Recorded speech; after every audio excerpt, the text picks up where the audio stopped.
Hey guys, welcome back to the Cool Classic Kid Show, and gotta make a quick video discussing the Game Awards because, well, you know, it's almost like every year Geoff Keighley just has to screw something up royally. So we have to discuss because the Game Awards is just one giant joke that we laugh at every single year because gaming somehow thinks that it needs validation to the level of music, to the level of film.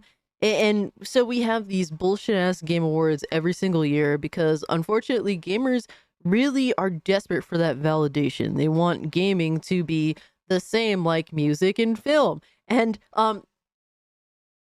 this couldn't be any like this is the worst thing you could ever want for gaming. To follow the same route of music and film. Have you not seen how these other entertainment formats, the industries of these formats are going down the shitter, essentially? Do you not see this? Do you not notice this? Why would you want gaming to follow this same path? But I digress because we have to get into the general news, and this is from the Video Game Chronicles. The Game Awards confirms that DLC, remakes, and remasters will be eligible for Game of the Year. Oh my god, as if it couldn't get any worse. Remember when we were bitching?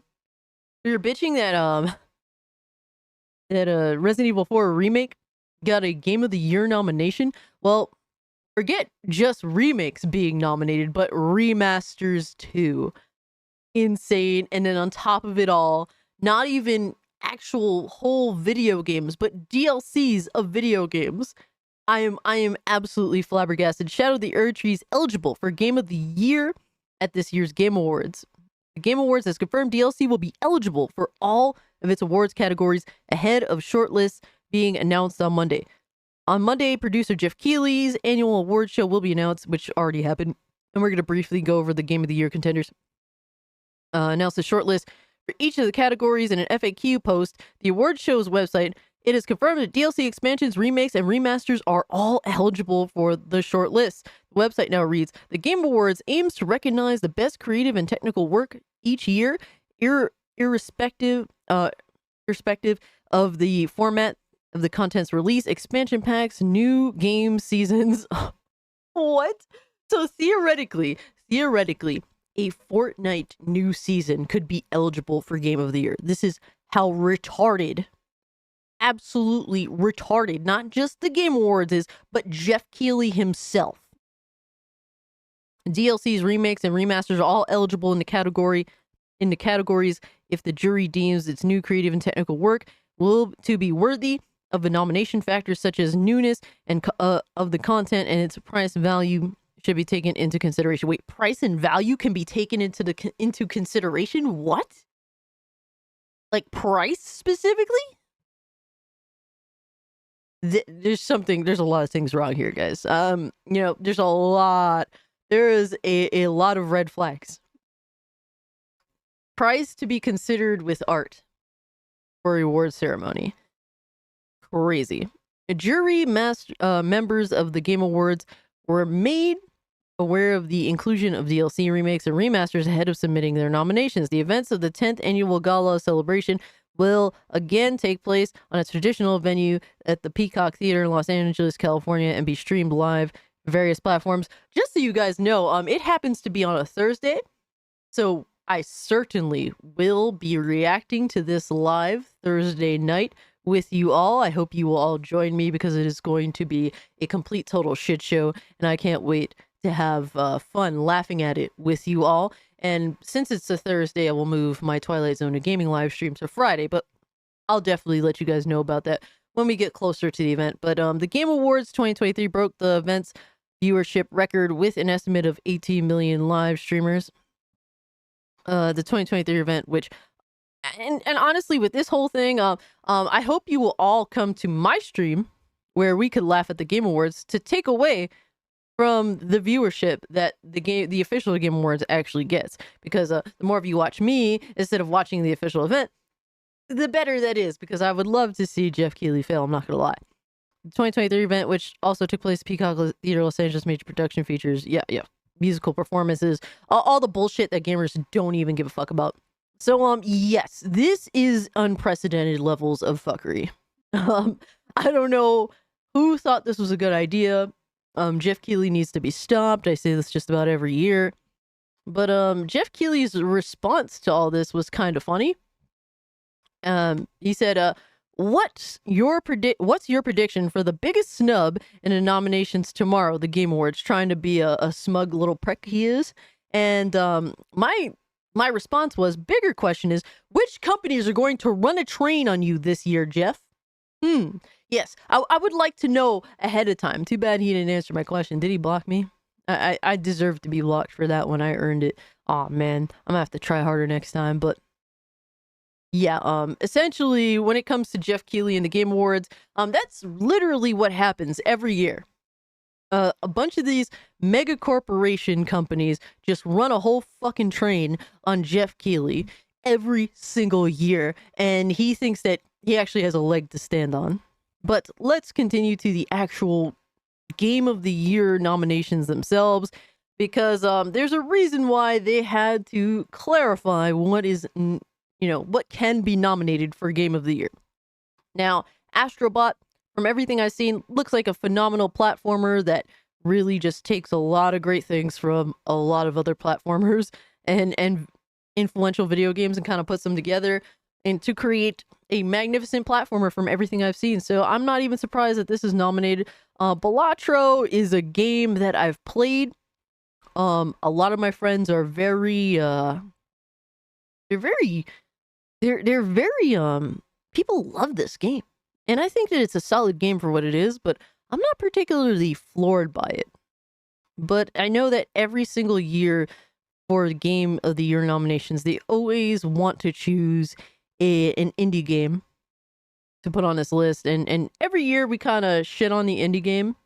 Well, mostly because I think they pick the wrong indie games, mind you, but I don't blame them for necessarily wanting to throw an indie game on the list. I think that it should be a consistent thing, but I'm not sure about this game specifically. I know it's made by one person, which is awesome for what it is. It kind of takes card games and flips them on their head a little bit. And I think it's cool for that, but I'm not particularly floored by it personally. But hey, I know a lot of fans of this game, genuine fans of the game, so you know what, man, let them have it, even though it's a little shaky in my eyes. Black Myth Wukong is a game that everyone thought was going to get snubbed, but I think that everyone called it too early. And I don't think that they could have snubbed this game. This game is beloved, so phenomenally, played phenomenally. Overall, really solid video game. Black Myth Wukong should be on this list for sure.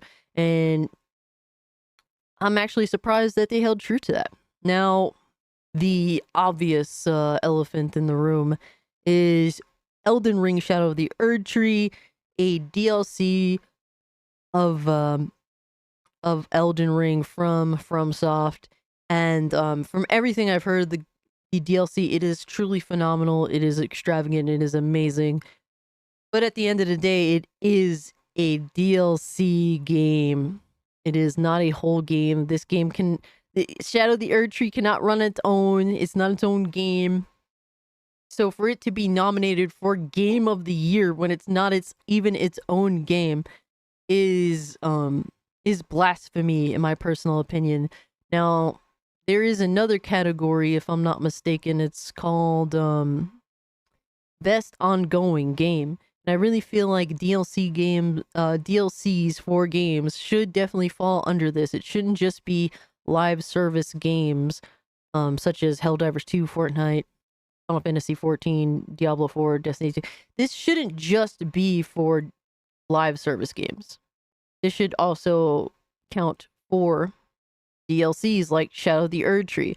For a game that's already won Game of the Year to also get a DLC nominated for Game of the Year, it takes away from other brand new experiences, and I think that this is absolutely ridiculous. And no disrespect to the content of the DLC itself. It's just that that's just what it is. It is DLC. It doesn't run on its own. It's not its own video game. It's not a brand new, it's not an entirely built from the ground up brand new experience. There's plenty of other games out there that could have definitely gotten shine, like Space Marine 2. Stellar Blade could have definitely gotten a nice nomination there. I think it's quite deserving. It's a solid experience overall. And I'm honestly excited for it to come to PC. It's a game I will buy again day one. So really, really solid, beloved experiences are getting overshadowed that are brand new for a DLC of a game that came out a couple of years ago. Then we have Final Fantasy VII Rebirth, and this is part of a remake of of Final Fantasy VII. And while I think that there's certainly phenomenal things about the game, I haven't personally played it, but a lot of people love it. And a lot of people have said some phenomenal things about it. Remakes, man. Like I said, there's other games out there that are brand new experiences. And it's kind of hard to justify that. And one game that is certainly, I'm sure, very much deserving that is a brand new experience is Metaphor Refantasio from Atlas Games from Sega. The devs of Persona putting out a brand new IP that is its own thing that seems to take a lot of dope ass things that they've always done, but also tried some new things. Sort of like how FromSoft went with Elden Ring, for example. I really feel like Metaphor Refantasio is Atlas's Elden Ring sort of ambitiousness from everything I've seen of the game, and totally deserving of this nomination, man. See, these are the type of games that we want to see nominated for Game of the Year. I'm kind of flabbergasted by some of these choices, man. And overall, just I'm not disappointed. I expect this much. I'm not at all surprised. Just what Keighley's chosen to do this time around kind of caught everyone off guard, I think. And yeah, that's what it is. The one positive I could say is that Black Myth Wukong didn't get snubbed. I think that everyone was onto them, especially after Hogwarts Legacy. And they couldn't get away with it this time. They knew that there was going to be mass outrage. They knew that the CCP was coming for their heads. Yeah, that's one thing that these companies won't fuck with is the CCP, but I digress, man. Once again, just like they prove every year, the Game Awards is a giant shit show. Justifying some of the most ridiculous things ever. Geoff Keighley is even making jokes about it, as if this doesn't smite the gamers themselves, really, at the end of the day. But people like him, they don't give a shit about us.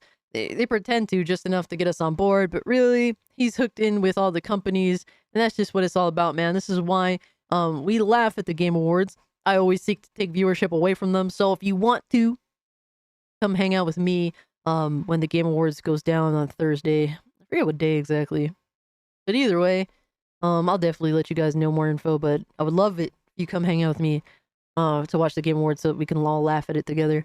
Because surely there's going to be something stupid, ridiculous, sad, cringe, pathetic, boring, and all of that. All of that and so much more, I'm sure. But yeah, guys, let me know what you think about this whole situation with the Game Awards in the comment section down below.